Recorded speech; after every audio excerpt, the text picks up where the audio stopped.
ai vote khom badi na te ko MP election da gadi ne BJP da loi PC ko yana lam helagana state government ai khoina phajana appeal tawraga hari ngai sida mayam drug karbar ta botok piyo mayam popi thaba le piyo yadraga di ai di upai leite hara khut hamaga NIA ga NCB gi da sinani si mai ngasi lokok charisin badai da ko waru birakano madu da sinna thokine ado idi akoi da wanu musu yararoi MLA da hairu musu yararoi police OC da hairu musu yararoi nungairani anoi Delhi sala wanom ta laikai tawga nang drug karbar se to tungi mirol se khoi isa jing je loina hujik yang biyo angang sing angang sahi tara tare trani pan gi angang mayam ne uidi tawga leiba laikai da yang biyo ai gi laikai da mase ai witness oina leirabani ai maki laikai da ai maki family relatives sing da losan man kanaroi aduna masi akhoi kitang serious oina Manipur kan basi Manipur gi nupa da depend do yaroi nupi sing da Manipur gi isali se ima sing da depend do kan khoi Manipur kan mangam mani Manipur ngasi na kari oidi tung da kari oiga dori ke hai basu akhoi naina basangi covid ki sathi kraba lan pham do ningsang birang bani nungsi kraba igi isa nupa narak ko matam da manak nupa narak ko matam da manak to sanga ga mama oina seba to bangam da matam aigi nungsi kraba ima do naba matam da macha moina ima do gi manak ta makut pairaga seba to bangam da matam khwaidagi na sathiba prithvi da khwaidagi sathiba haraga di mama ga macha ga samnan da baise mama ga mapa ga soknan ba ya handa ba macha ga mama ga soknan ba ya da baise masidagi hen punishment ama leiroi na khalle adu mayam na masigi punishment si bhat tabra tabra ikhangde covid na ikhoi da pi ki ba para covid na ikhoi da tamgi ba lesson do ngasigi mirol sina kawgabra khangde ai di kawde kari kino ima ga iga unan ba yadri se ai bu pokpa da gi kolaga lakpa ima du gi naba matam da ina seba sangan ri manum kari kino ai gi nung sigra ba pok ai gi isado na manung ga naba matam da mai khuma ga masaba wa pai ba ngam da kai sangan ri se kari kino ai khoi mioi bana aran ba tawba lei ba gi ne na lawe bai ai khoi nesar da yam thina lan na tawba ai khoi da lei ai khoi na mioi ba gi lichot ai khoi nesar da satte hujik suni social media da yang biu ne China Korea do ida sa hat pa si sa si phajana hat laga thonga ga sabu do pap lei roi ba ai wani ko ai khangde mayam ge sa do hingna sumai ka kainu da khang thadar ga sai mi ai gi wakal ni ko jungle lam ta leitre pat am ta leitre loina phumjal le loin tawra du di mahik mayam do loi ka khala puni ek koi da ai di ishona tambir pa parane lowe be koi da noi nature ga punna layo aduna honorable prime minister Narendra Modi ji na one earth one community in tourist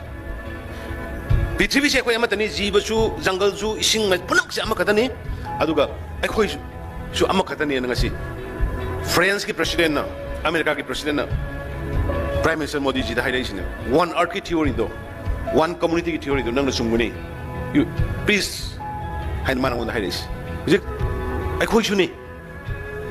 akhoi su yamna hingsa ya tamagi mong to to kadaba yes yen sabu ya any sabu ya but minung si galoina na ai dana yam inhuman loiba minung si yaw daba da leitre ba khoi na sai da low double cropping ga khadari je karai de double cropping no karai de double cropping no ba to dori sai ifut turian sida chingdagi chumduna torokanda nong tare mayam duna uraduna chuppa kanda lehor kanda tamna thadra ka turian sida ising sela ga leibane ba singda da leitramina nong taba matamda nong ru jro tare ising ru jro tagre leibak ne ke kinthara kanda turian da pore so phulle turian so phulle ada jungle da so ising leitre adugi madudagi tamna torokanda iput thu ga thokchar ko iput chuleng iput nimfu hena kangre kano da forest and environment department gi record lobiyo Manipur da ifut chama gi mathak leiram ba hosi nimfu hena kangre ba koi sum yeng lei doira moi ada tawbani na koi sum yeng lei doira moi ada tawbani moi na tawjabani na koi dum yeng lei doira ai di madugi matam na treno koi punna bap tamin na ba punna ngasi gi mirol kan min na ba punna tungi mirol gi dam ko thabak tawmin na matam yore lekai khuding da angang masa sahi tara manga trat sai angang sing school tam angang sing serin si moi fashion ki type ta kapa hore 1980s निंसिंग बिरंगबनी Sen पाइबा मसा मसु middle class की मसा मसु Kharna drug चाबा होरकपदगी पैसा का तौरगा सिदा अखोगी जुरुप मता दुसमाई कोलगा चिंगबा डिजाइन द मोइना फैशन द मोइना तौरकपदगी पाक्सन मणिपुर एट्स आईसाबी लाखिबनी निंजन बियो मिडल क्लास की फैमिली खरना याम स्टाइलिश ओइबा मोंगदा ड्रग चाबगी पोतो होगोरा कान आईटीज दवाई मणिपुर पाक्सन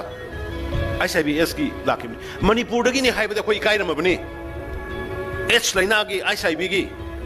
आई खबर कन तब मतम नहीं खांगे मतम कोई मणिपुर दगी नि हाइबदा मपान इकायरमबनी ngasi chinna chinna khar control torokana lising kun manga gumba dai handar 25000 gumba dai handar adu taseng restart obo 13 lising tram doi restart obo adu restart obo lising tara manga gumba manga ga leiri nana gi space ta haiba serious ni drugs once addict tawgrabani pa do madugi magi dhara lere roidem dhara le magi dhara lere ga sumodo soina ira oina tholkani mimana boina tholoy aduna drug tak akhoi yam sera soina aduna inga sai sai kimne laikai da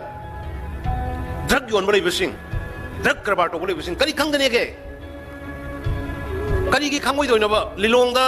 ai gi yumdang na lai bak drug yon bari yon da brai se dum khangkoni ne ai gi luang simong da su madu gi ai yumdang na da le di drug yon bari yon da brai se khangkoni anybody da khangkoni mase akhoi open way se be khoi transparent way se be kana gi da mak ngasi gi hauglai baisa sing gi da mak da amadi tungi mirol gi da mak da khoi transparent way se ba पुथुंग से मा drug योनमनी हाइनसी लाइकाई तौरगने फासी हाइबनते फुसी हाइबनते लाइकाई तौरग नंग drug करबासे तो तुंगी मिरोल से कोई इसा सिंग लोइना हुजिक यंगबियो अंगांग सही तरा तरे तरा निपान की अंगांग मयामने उइडी तौरग लेबा लाइकाई दे यंगबियो आइगी लाइकाई द मसे आई विटनेस ओइना लेरबनी आई मकी लाइकाई द आई मकी फैमिली रिलेटिव्स सिंग द लोसन मन कानरोय aduna masi akhoi kitang sera soina ngasi phambiri ba maroina nupi na yambani nai masi waja hayobune manipur kan basi manipur gi nupa da depend da we aroi nupi sing da manipur gi isali se ima sing da depend dor kan khoi manipur kan bangam gani honorable union home minister Amit Shah ji na akhoi manipur da paikhal liba drugs ka mari laina na poppy plantation ka mari laina na koina local steps sing appreciate obi ki pak sana singi lamda huji poppy satai da tharam bani adubo mayam ki cooperation tribe leaders singi ningsem birang ni se border la kan da 2019 border la kan da tribe leader mayam la kan da mathabak pair ka wasa ga ekoi suguma poppy plantation se tawrugum se na wasak na giba madugi matung da singi lamda poppy thab se 60 na 80% 90% handar kre hujik some 10% gumba 15% gumba area da khara thari nap ki police ki IRB MR oina tim thagri hek drug poppy थानब जगह खुदिमक मांगलो अदुगा poppy थाबद support तौरमिबा village की authority सिंग खंगमगदि विलेज खुनगी मिदु खंगदना मोय खुनदुदा पॉपी थाबा याबोंदे अदुना मदुगी विलेज की अथॉरिटी सिंग चप लीगल एक्शन लौगदा बने ने खोगी अकनब खोई कैबिनेट की कोई डिसीजन लै आई लोशन जरकपदा जस्ट एखोगी गवर्नमेंट की Bharatiya Janata party 2O ani suba mayam gi thaujal dagi mayam gi kripa dagi lakpani ahan bagi matam sahi manga do thabak to bangam khide ahan bagi sahi manga gi manung da covid da sahi ani makai mu sakre do covid ki matam du da mapan thong na basu ya gi de hidak phang da bagi awaba oxygen phang da bagi awaba seng leita bagi awaba thengna gi ba mayam do sakka unaraga khut ka khukra painaraga mateng pang na basu ya dugum tau atuki matek ekhoi mayam na wamin nagi bodo adubu thanks honorable prime minister Narendra Modi ji mana matam sana hidak puthopiraktana bharat ki mioi crore sam nipu khatana tana atop country humputra 70 country amada jumana adugumba vaccine do pirakanda prithvi mayam kankiba aduga bharat ki yam khraba mayam sidaida sahi ama makhai ani chumna seng free da piraga ngam gibodo madu aikhoi kaubom thokte मीगी तवी मले कोई काउम थोकते दिल्ली दा करी नंगी crazy वाला बर करीब्रा मई अमनी free तवबगी दी बंगांग नरी मोदी जी ना पीरी फ्री मयाम जुंग दा पाउने हिदा कापदे के होरकान दा सेंग दगे होरकान दा पीरी फ्री मयाम से सीदी फ्री न तबराय हा अदुगा आदत क्रेजी वाना मई की यूनिट अमनी पीबदु दी कैंपेन गा तवरदना स्वाय दा दिल्ली दा फ्री पी गाय मोदी जी ने पीरी फ्री मयाम जुंग दा पाउने इबु इकाई बने सेंग फंगी फ्री हिदा खमी फ्री अम्मा फंगी फ्री लायेंग ना fungi free layang na PMJS wagil pa lang mga ha seng free da pira ini hidak free da kapa ini sidabo MP election da kadin na ai vote komodi na te ko MP election da kadin na BJP da loi PC ko atay malam de magi tawbimal ai khoi uchi habini ko ai di magi tawbimal do akhoi yeng birano akhoi phaba phataba akhoi yeng birano do ma yenga ga PC habini da na habini adu ki madik tawi habini da haijen maratina PMJSY की Ayushman Bharat card की लाख मंगा free the पीरी सिबो सिदी free न तबरने KG 1 के आदा मई unit अनि की पीबदु न फ्री रा Seng free the येलै ma'am Sidi free न तबरने युम फ्री द सारी मैम सिदी अद मी की तबुइमल खंगदबा अखोय साइद सुन हवाइदी मोइना सही कुन गुथरा पानी गैदा सिंग मान चलौद्रमिना हुजिकसी अखोयने सुब थबक मयांग मोइजु सिंग मान चलगे गेंगबा होरे मसा फारनी मोइ मसा फारनी अदगी मसा फारनी सिंग ग्राइज लैगे गाइजे खंगानी मणिपुर सि सिंग यो बोरे गाइजे मोइजु खंगबा होरे सही कुंथरा पायरम मदु खंगौद्रमिना हुजिकसी ओ मणिपुर सिंग लेरमिन हे सिंगी लंबी सेमबगा सेक तौखलकना येंगदना बा फै चलु हरि मिने अदुमाइना होबदै तोरमदि कयाम फनी अद मोइना होबदै तोरमदि अखोय सरकार ना आमदबसु हे याम नुंगाइ इसल इसा सिंग इसेसन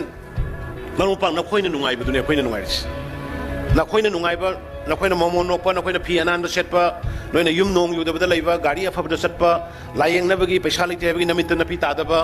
कइनोमा थोलप मतमदा वाटब लैबदो मदुगी दमतने अखोय सरकार ने अखोय ngasi लैरिसे मदु निंगब थुंगनबै दमक्ता अदुना एनी प्रॉब्लम लाकपदा अखोय तानसी हाइनसी शेयर तौमिनसी करप्शन सिमा अखोय यानिंगै कोई DBT ngasi honourable prime minister मखा तौरिबा सुमाइना डायरेक्ट बेनिफिट ट्रांसफर कोई गवर्नमेंट की स्कीम मयाम अमा लैबसे लोइना अखोय मसे बैंक की अकाउंट ट्रांसफर थ्रू द अकाउंट थाबी की सिस्टम जे कोई वंथोंनबा अयामबसु हौरे अदुगा अनोब स्कीम अखोयना लॉन्च तौबसु मदुदा तौजगे अदुन लोइसनजरपदा मयाम पुनमक नादा यक्तना असोयंगाम यावदना इसोर खोरमगे कोई पुन्ना हिंगमिना सि सिंगतम इसोरना कोई पुनमक से अमत ओइना शांति ओइना इंगना थंबीबा ओइरसुनु हाइजरगे लोइसनजरगे को जय हिंद थैंक